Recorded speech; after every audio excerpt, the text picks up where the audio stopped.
Advance कृषि farmer में आपका स्वागत है। आज हम खड़े हैं एनआरसी 150 में और आज हमारे कृषि विज्ञान केंद्र इछावर के डॉक्टर साहब धर्मेंद्र पटेल सर जी आपके मुखातिब होंगे। जी सर। नमस्कार किसान साथियों, मैं धर्मेंद्र पटेल, वैज्ञानिक कृषि विज्ञान केंद्र सीहोर।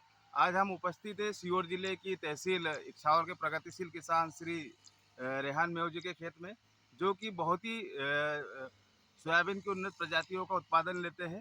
तो वर्तमान में जो अभी हम देख रहे हैं कि वर्षा काल के तुरंत बाद जो है कि तापमान में अधिक वृद्धि होने के कारण फसलों पर अनेकों प्रकार के कीट और मच्छरों का प्रकोप हुआ है। जी सर, सभी किसान साथी हमारे जानते हैं कि सोयाबीन में सबसे अधिक जो समस्या आती है वो आती है व्हाइट फ्लाई की, जिसको हमारे किसान साथी मच्छर के रूप में जानते हैं। जी। हम देखेंगे कि पिछले वर्ष इतनी अधिक मात्रा में सोयाबीन की किस्मों पर, चाहे वो नई किस्में हो चाहे पुरानी किस्में हो, जिन पर सफ़ेद मच्छरों का इतना प्रकोप हुआ था कि कहीं ना कहीं जो है कि सोयाबीन की खेती किसानों के लिए पिछले बार अभिशाप के रूप में साबित हुई थी। जी। सभी किसान साथियों से मैं ये कहना चाहूँगा कि बहुत ही क्रिटिकल स्टेज होती है, क्योंकि इस समय जो है हमारी फसल फूल और कली वाली अवस्था पर है। इस समय जो है कि इल्ली के प्रकोप होने के कारण फूलों और कलियों को ही जो है कि अधिकतर इल्लियां नुकसान पहुंचाती है। रिंग कटर का भी इस बार प्रकोप दिख रहा है क्या? कि हम देखेंगे कि आर्थिक रूप से किसान को नुकसान होता है। अभी वर्तमान में जैसे हमारे किसान साथी देख सकते हैं कि ये रिंग कटर के द्वारा डैमेज किया हुआ है। जी।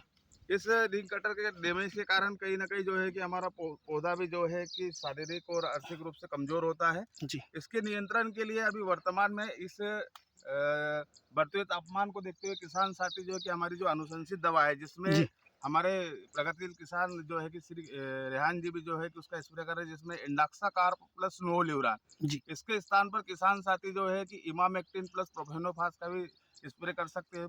कुछ किसान साथी और हाई टॉक्सिसिटी में यदि जाना चाहते हैं तो क्लोरोइंट्रोनिलिप्रोल प्लस लेमडा का भी स्प्रे कर सकते हैं। साथ ही सभी किसान साथियों को मैं एक और सजेशन करना चाहूँगा कि अभी वर्तमान में बाजार में करंज नीम ऑयल का भी उपयोग कहीं ना कहीं जो है कि किसान साथियों के लिए सफ़ेद मच्छर और आगामी लंबे समय तक इल्लियों के नियंत्रण के रूप में वो प्रभावी पाया जा रहा है। जी तो सर। सभी किसान साथी अनुशंसित दवाओं का उपयोग करें। जिन किसान साथियों के खेतों में अभी इल्लियों का प्रकोप नहीं दिख रहा है, उन्हें भी सलाह है कि कहीं ना कहीं जो है कि हमारी फसल को आगामी रूप से सुरक्षित रखने के लिए वो जो है कि अनुशंसित कीटनाशियों का उपयोग करें। साथ ही किसान साथी जो है कि पीला मोजेक रोग का भी जो है कि कहीं कहीं पर जो है हम देख सकते हैं एनआरसी 150 में प्रकोप दिख रहा है। तो जी सर, ये देख सकते हैं आप किसान भाई, सफेद मच्छरों के ये 150 में ये दिख रहा है जो इस तरीके से ये पौधा, ये येलो मोजेक की ही।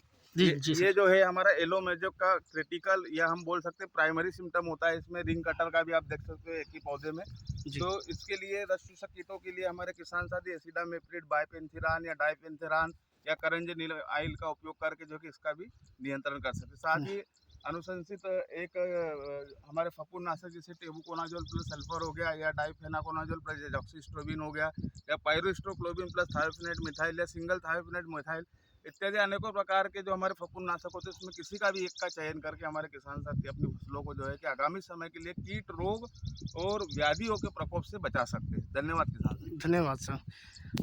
ठीक है किसान भाइयों, ये आपको जानकारी हमारी तरफ से दी गई है और आगे की अपडेट के लिए हम आपको बने रहिएगा। Like, share and comment.